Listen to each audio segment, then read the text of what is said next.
She gently held out a teddy bear and softly whispered, "Please buy it. My sister needs surgery."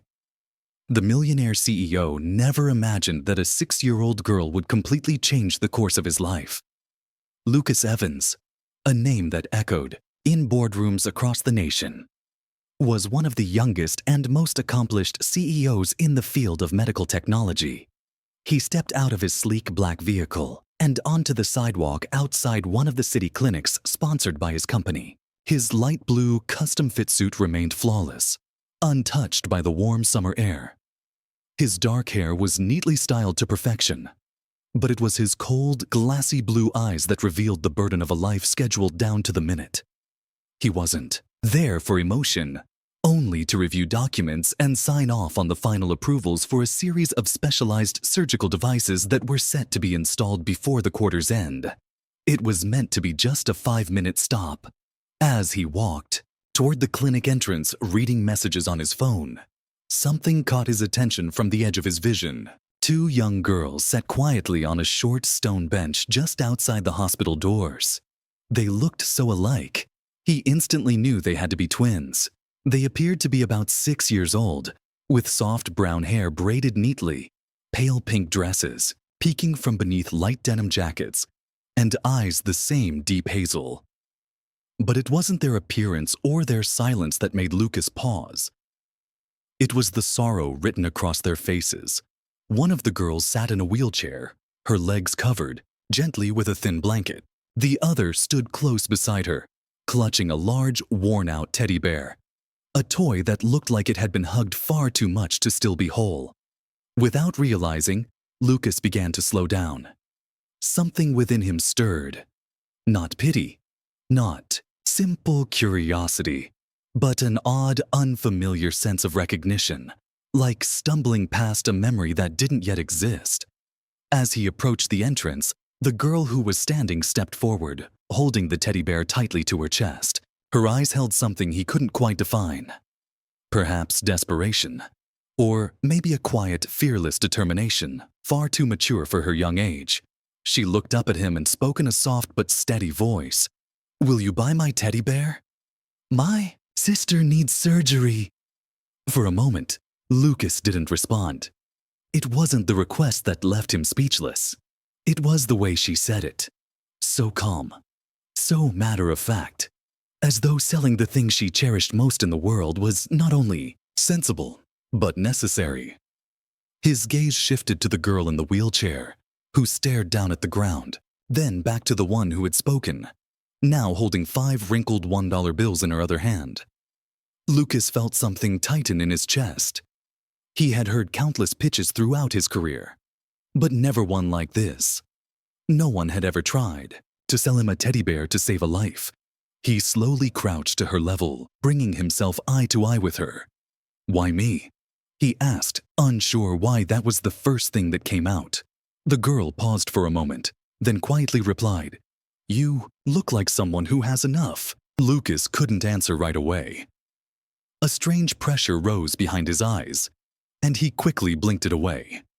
Standing again, he looked around for someone. Anyone.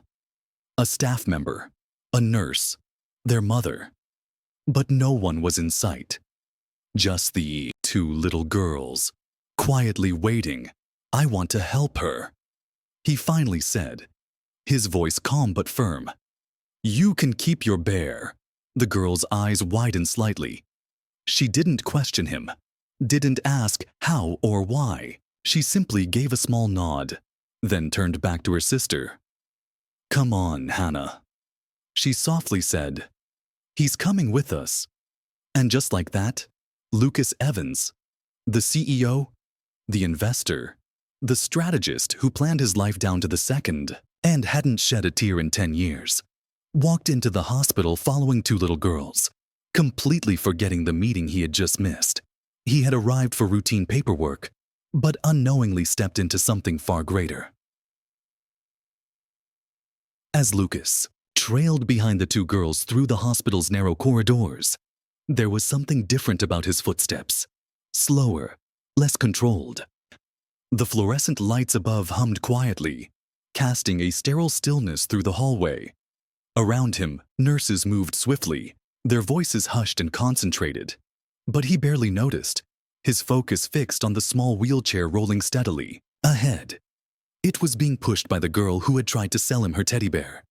She couldn't have weighed more than 100 pounds, yet her movement was firm, grounded, as though she was used to carrying burdens far heavier than her size suggested. The girl sitting in the wheelchair didn't speak. Her hands were placed gently in her lap, her legs stiff under a light blue blanket, and her head tilted slightly down.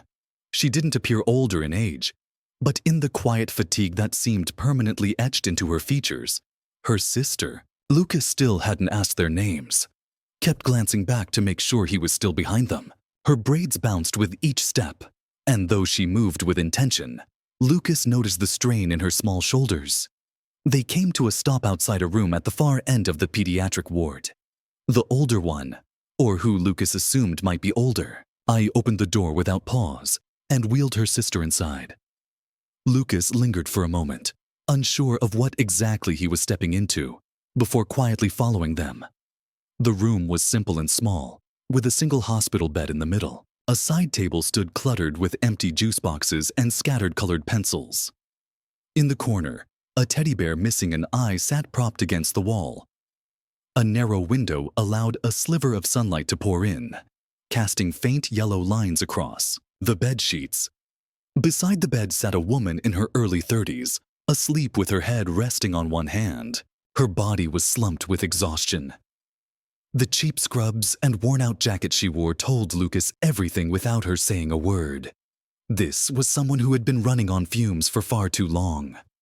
Her shoes were still on, and the cracked name tag on her chest read, Sarah Brooks.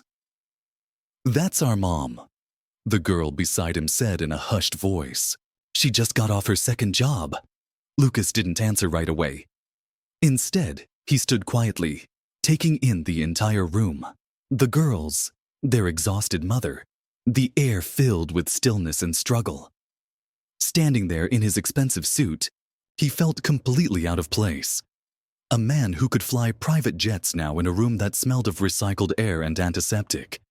Yet even in his discomfort, he didn't want to walk away. Not anymore. "What's your name?" he asked the girl standing next to him. "Haley," she said, brushing a strand of hair behind her ear. "And that's Hannah." Lucas crouched beside the wheelchair and smiled warmly. "Hi, Hannah. I'm Lucas." Hannah stared at him with wide, unsure eyes and gave a small, almost invisible nod. "I'd like to help," he continued. "Would that be okay with you?" Hannah didn't speak, but Haley nodded in her place. "She's scared," Haley explained, "but she knows you're good. I can tell." Lucas couldn't stop the smile that formed on his lips, a tilted, surprised smile that hadn't surfaced in what felt like years. He turned his gaze to Sarah once again, and then stepped closer. Clearing his throat gently, he stirred her from sleep. She blinked rapidly as she realized she was no longer alone. Her eyes darted to her daughters, then back to him. "I'm sorry," she said quickly, rising awkwardly. "Did someone send you? Did I miss a meeting?" No, Lucas said, lifting his hand slightly. "You don't know me. I'm Lucas Evans. I met your daughters outside." Sarah froze, clearly confused. "Evans?" she repeated, her eyes widening. "As in the hospital board?" He nodded. "Yes, I run the parent company. But today, I'm just someone who heard something I couldn't ignore."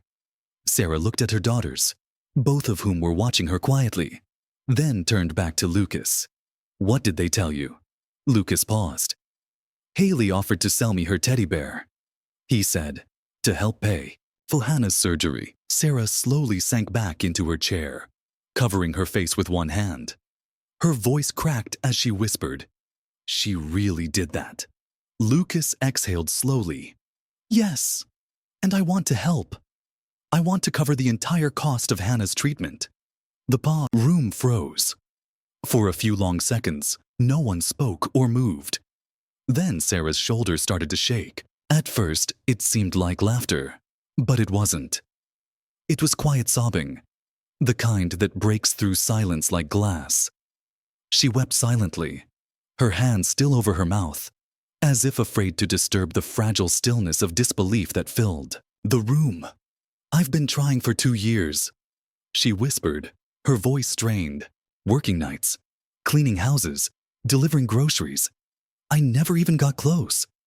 Lucas took out his phone and calmly said, "Then maybe it's time someone else stepped in." Haley walked over to her mother and wrapped her arms tightly around her. Hannah stayed still in her chair, but there was a flicker in her eyes now, a light that hadn't been there before. Lucas turned toward the door, pausing for one final glance. "Let me make the calls," he said. "Tomorrow, we start something new." And at that moment, nobody questioned him, not because of his wealth or his title, but because in a room where everything had felt broken for far too long, his words were the first to sound like hope.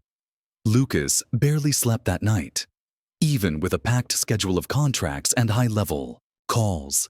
His mind kept drifting back to that hospital room. The pale-faced girl in the wheelchair, her sister bearing too much for her age, and the worn-down mother fighting against a world that never gave her a break. By the time the sun rose, Lucas was already in his office, something rare for a Saturday. He canceled his investor meeting and instead called his legal team, his assistant, and 2 members of the medical board. By mid-morning, he had already launched a series of rapid actions. He called the hospital director, authorized a transfer for Hannah to a private recovery suite, and scheduled an emergency consultation with the top pediatric spinal surgeon on the East Coast. This wasn't charity. It had become personal. Even he didn't fully understand why. Maybe it was the way Haley had looked at him. No manipulation, just honest hope.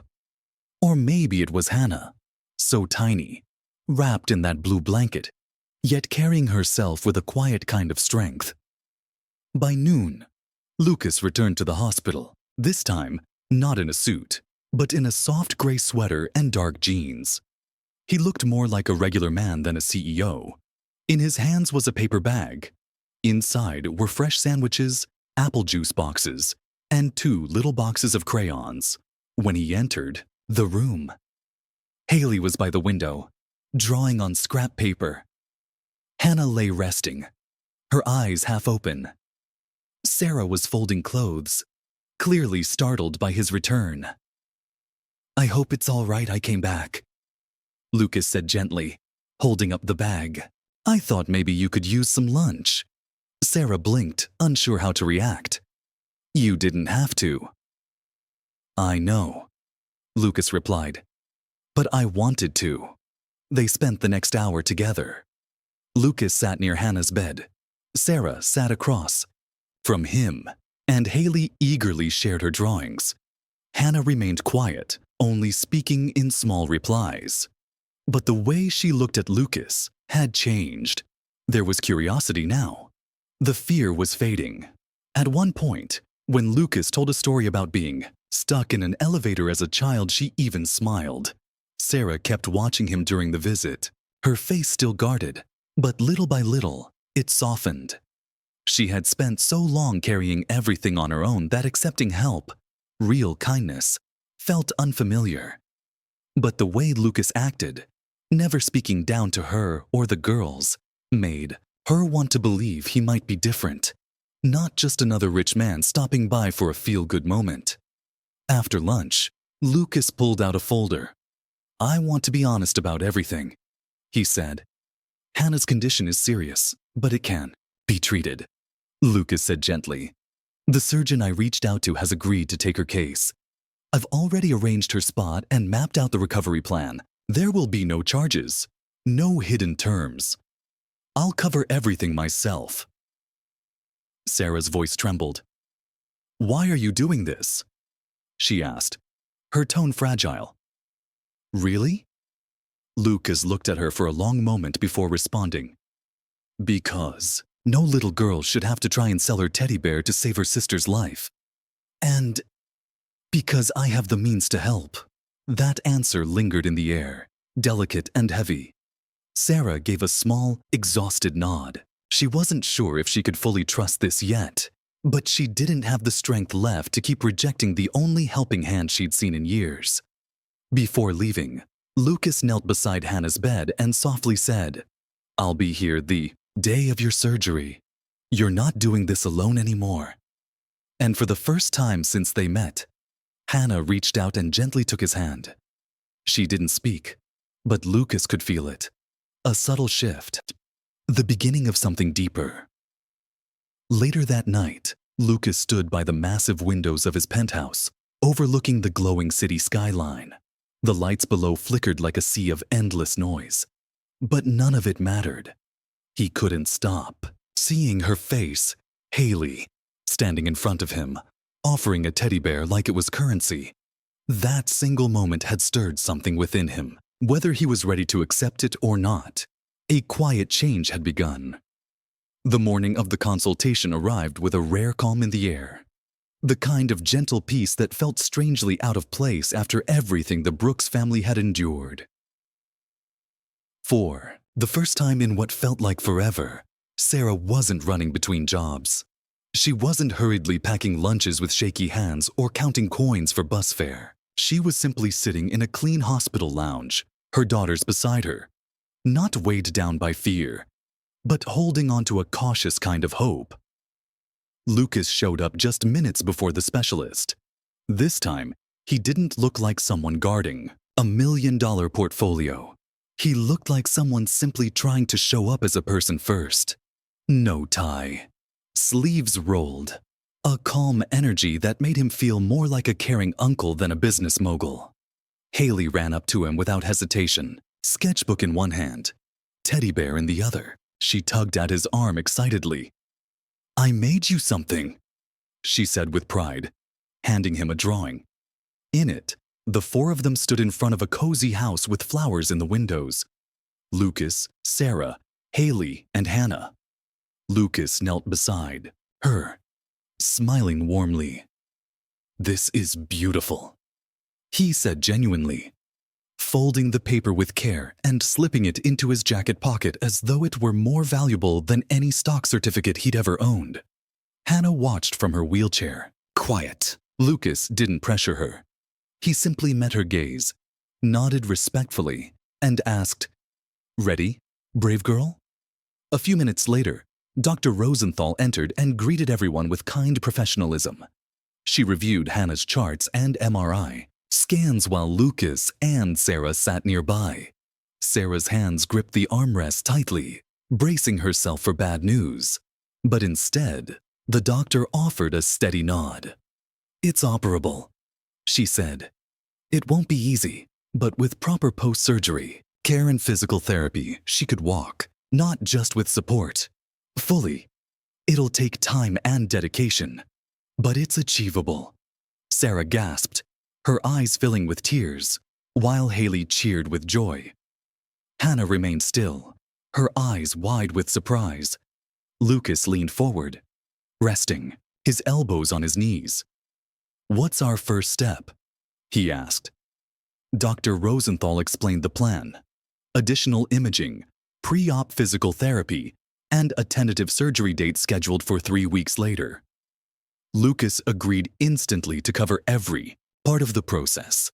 The therapy, the home nurse, the rehab equipment. There was no hesitation, no talk about insurance, no questions about cost. For him, it was decided. Hannah would have a real chance. After the consultation, they all stepped outside to the hospital garden for some fresh air.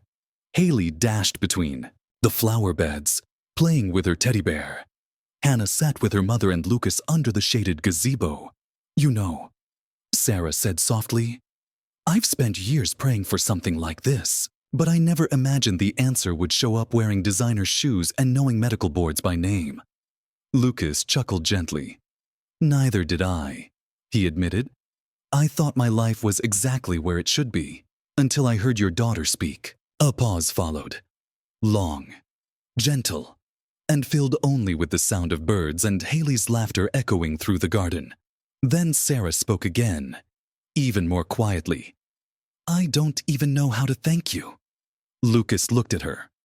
Not as someone in need, not as someone beneath him, but as a woman who had held her family together without once asking for help. "You don't need to thank me," he said. "You've already done more than most ever could. You survived. Now, let me carry a little of it." When they returned to the hospital room, Haley had made name cards out of napkins and crayons. Lucas found his card placed neatly at the edge of Hannah's bed. It read, "Mr. Lucas, our friend." Hannah glanced at it, then looked at him. Without saying a word, she held out her teddy bear to him. "He's yours today," she whispered. "He helps when people feel scared." Lucas took the well-loved toy into his hands, his throat tightening. It was the same bear she once tried to sell. But this time, it wasn't out of desperation. It was trust. And it meant more than anything money could buy. The following weeks leading to Hannah's surgery blurred together. A mix of nervous, anticipation, and quiet moments that slowly drew the family and Lucas closer.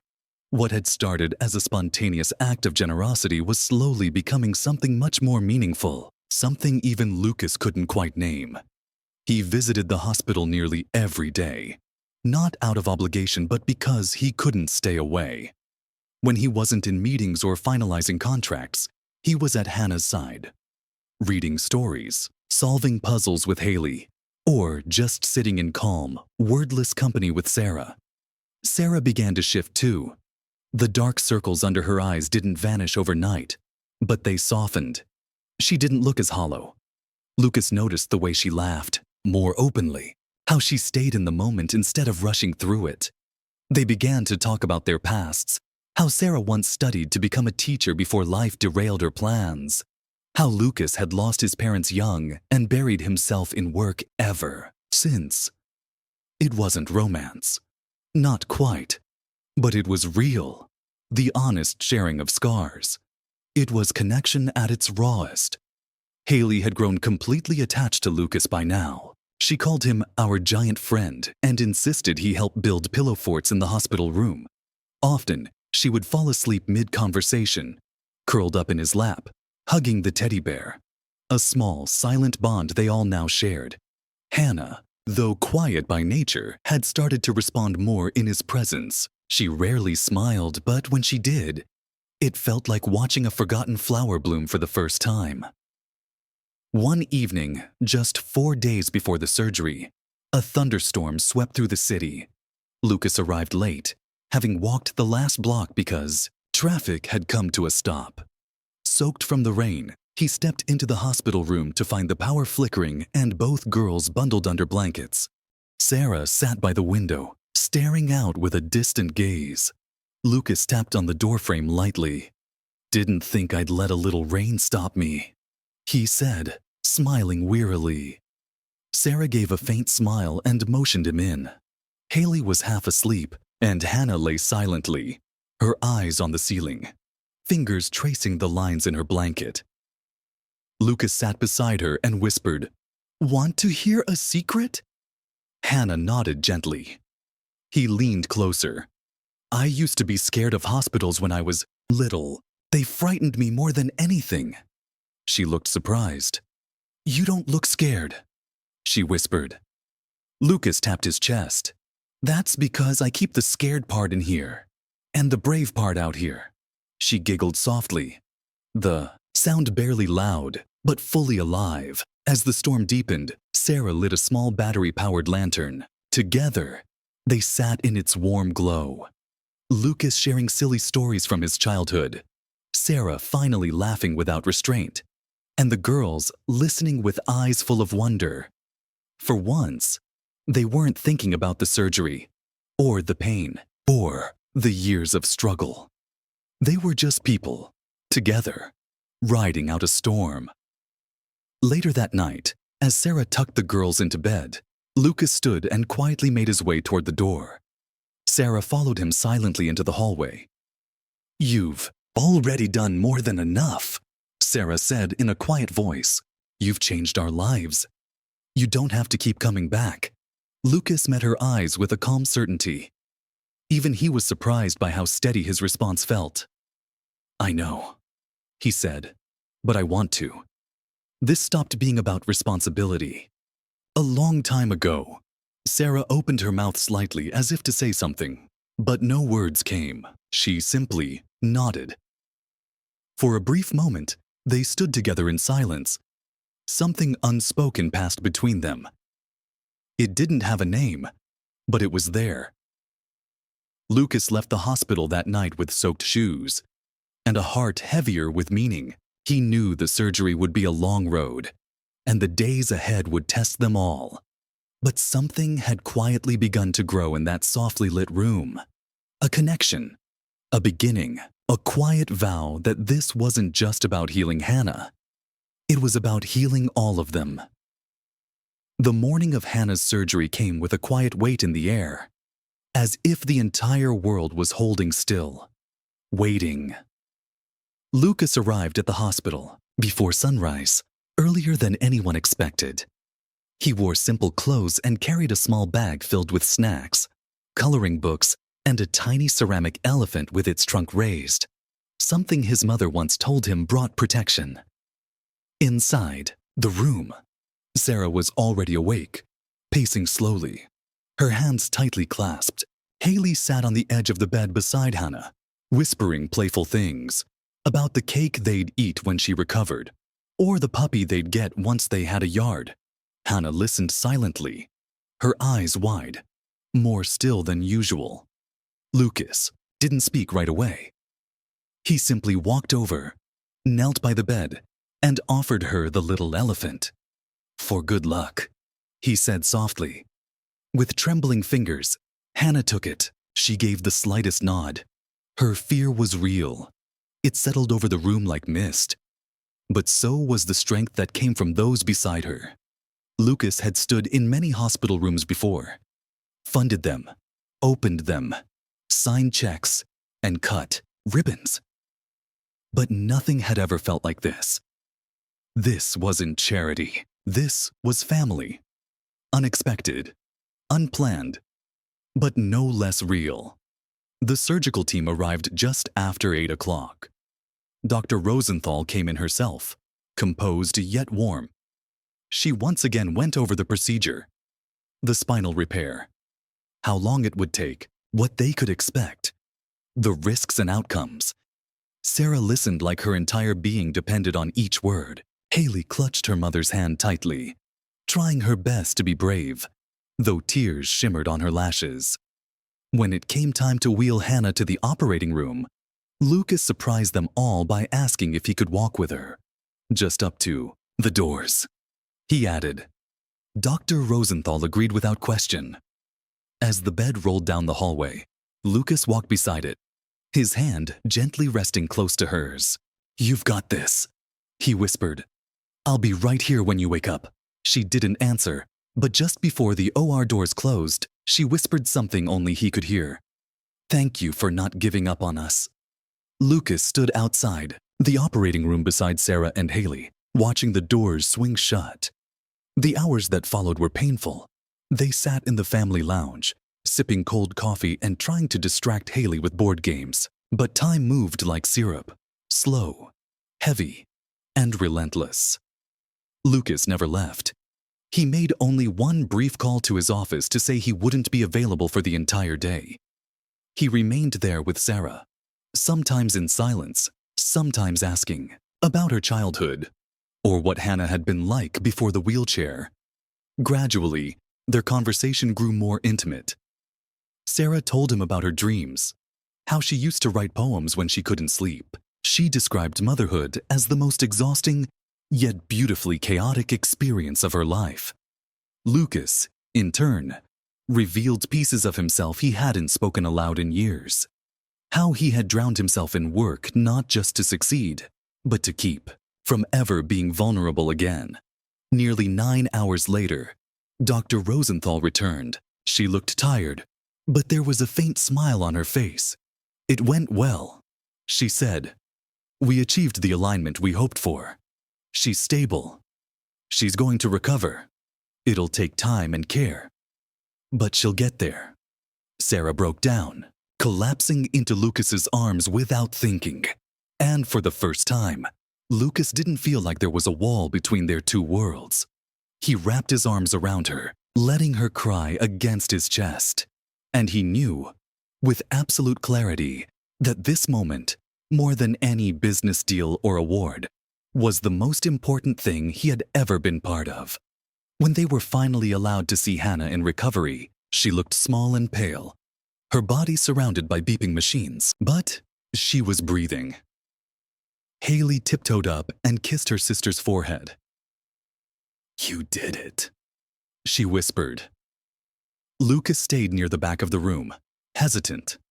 But then Hannah opened her eyes, just barely, and lifted a finger to beckon him.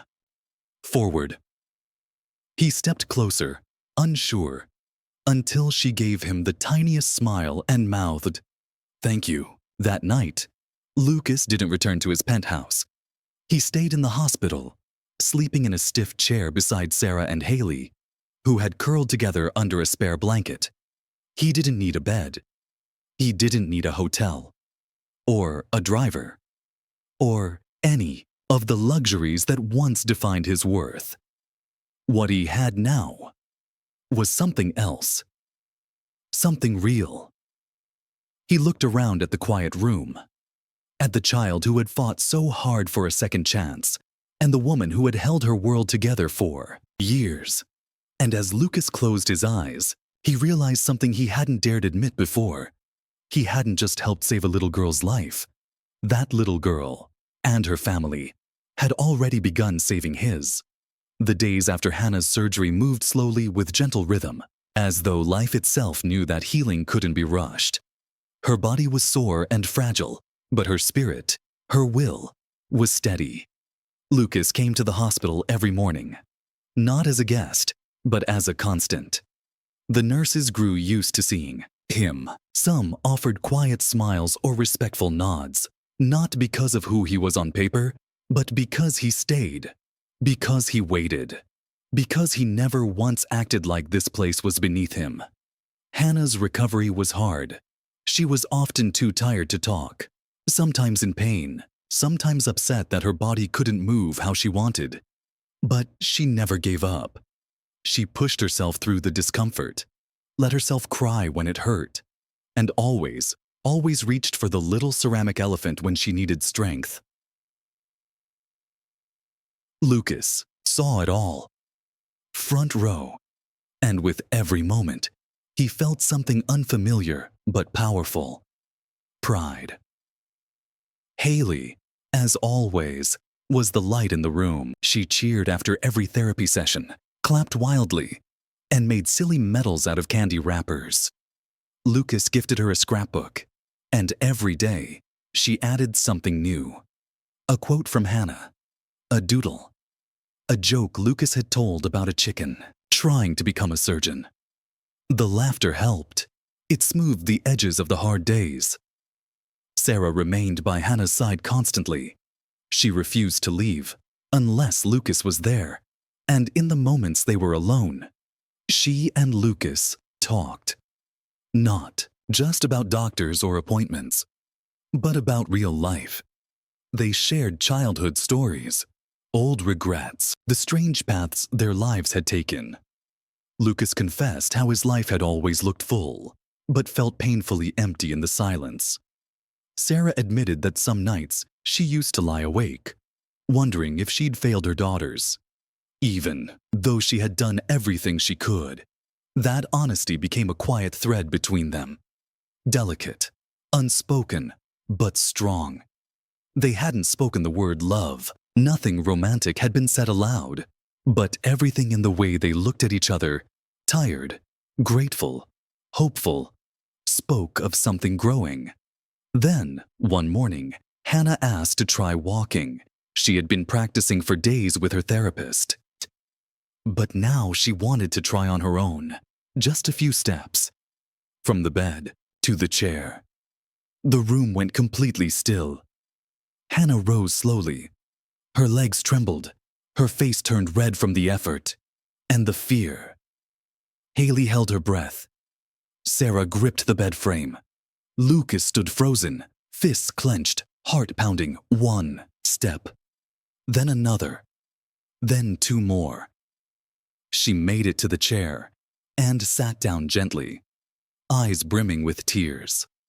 Not from pain, not from struggle, but from victory. Sarah cried openly. Haley let out a loud, joyous squeal and threw her arms around her. And Lucas, who had seen empires rise and fortunes made, felt something swell in his chest that no deal had ever given him. He knelt beside Hannah and softly whispered, "You're the strongest person I've ever met," he said gently. She didn't respond, just reached for his hand and held it tightly. That night, Sarah asked him to walk her to the parking lot. The hour was late, and the warm stillness of early summer filled the air. They walked together in silence until they reached her car. She turned toward him, the soft orange glow of the streetlight casting light across her face. Tired, yet smiling. "You've changed everything," she said quietly. "Not just for Hannah, for all of us." Lucas didn't respond right. Away. Instead, he looked at her, truly looked at her, and suddenly realized something. He hadn't entered this family's life out of charity or goodwill. He had been searching for something he hadn't even known he was missing, until he saw it reflected in the steady gaze of two little girls and the strength of a woman who never gave up. "I didn't know what I was missing," he admitted, his voice softer than usual. "Until you three showed me." Sarah didn't speak. She just stepped forward and embraced him. Without warning. The hug was warm, trembling, and full of quiet gratitude. Lucas closed his eyes and allowed himself to lean in, to feel something deeper than structure, more real than success. For the first time in a long time, he felt human. And as they stood there in the dark parking lot under the fading sky, neither of them had to speak the words. They already knew. Something had begun here. Something no money, no operation could buy. A connection. A new future. 6 months later, the hospital room that once echoed with silence and fear had become a distant memory. It had been replaced by the sounds of laughter filling a warm, modest home on the edge of a quiet neighborhood just outside the city. Hannah was no longer in a wheelchair. She still moved with care, but every step she took now carried intention. A quiet power. Her legs, once bound by limits, now brought her down the hallway toward the kitchen, where the scent of cinnamon rolls hung sweetly in the air. Haley was already at the table, her hands covered in flour as she tried to help with breakfast. Lucas stood beside her, wearing an apron far too small and a shirt smudged with dough. Not that he minded. He had never looked more relaxed, or more like himself. Sarah stepped in from the back porch, drying her hands on a towel, and paused for a moment just to absorb the scene. Her eyes softened as she watched. The girls laughing over a bowl of batter, Lucas fumbling with a whisk, and sunlight pouring through the window like a quiet blessing. This wasn't the life she'd once dreamed of. It was something better. Not because it was perfect, but because it had been built on real things. Struggle, sacrifice, and love found. In the most unexpected way, Lucas had changed. Not in the way people usually meant. There were no dramatic gestures, no overnight transformations. He had simply allowed himself to let life in. The walls he once built to keep emotion out had slowly crumbled, softened by 2 brave little girls and 1 quietly powerful woman. His penthouse now sat empty more often than not, its quiet replaced by bedtime stories, spilled juice, tiny footsteps, and the kind of chaos he once feared, but now recognized as joy. The adoption process had taken time, but it was finally complete. Hannah and Haley were no longer just the Brooks twins. They were now Evans girls. On paper, Lucas was their father, but in their hearts, he had been that ever since he knelt by Hannah's hospital bed. They called him Dad now, sometimes seriously, sometimes playfully, and every time he heard it, something inside him softened in the most beautiful way. Later that afternoon, all four of them went to the park. No special event, just a warm day and a need to be outside. Lucas gently pushed Hannah on the swing, watching her feet move in rhythm, her laughter echoing across the breeze. Haley ran toward the slides, shouting from the top, "Watch me!" Sarah sat on a bench when Lucas joined her, their hands brushed. A simple moment. They didn't speak. They didn't need to. The silence between them no longer felt heavy. It felt full, with everything that had been and everything that was still to come. Lucas turned to her and said, almost like a passing thought, "I used to think success was about numbers, deals, awards. But I was wrong. It's this. It's you. It's them." Sarah's eyes shimmered, but she didn't cry. She just smiled and nodded. "We saved each other," she said. "You gave them a future and gave me space to breathe. But you know what? You needed saving too." Lucas looked at her, at the girls, at the sun setting behind the trees, and he knew she was right. He hadn't rescued them. They had found each other in the middle of pain and built something new, something no money could ever buy. A family. That evening, they returned home as the sky turned soft with twilight. The girls curled up together on the couch beneath a warm blanket, and Lucas read them a story.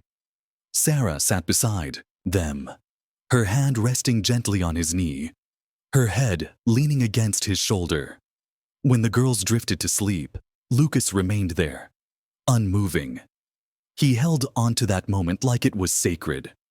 Outside, the world kept spinning, unaware of the quiet miracle that had bloomed inside one modest home. In the hearts of four people who were once strangers, something real had taken root. Love doesn't always arrive with thunder or fireworks. Sometimes, it comes in the form of a teddy bear, or a question spoken by a brave little girl, or a man who thought he had everything, until he discovered he had nothing without them.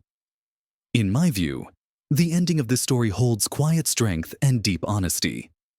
It doesn't depend on grand twists or fairy tale moments. Instead, it honors the healing that happens slowly, through trust, time, and small acts of love.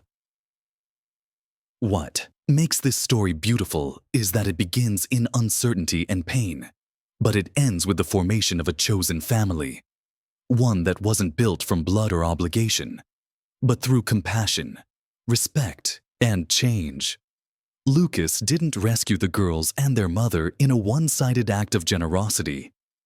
He allowed them to change him just as much. It's a reminder that the deepest bonds often begin in unexpected places, and that true wealth is never counted in dollars but in love freely given and fully received.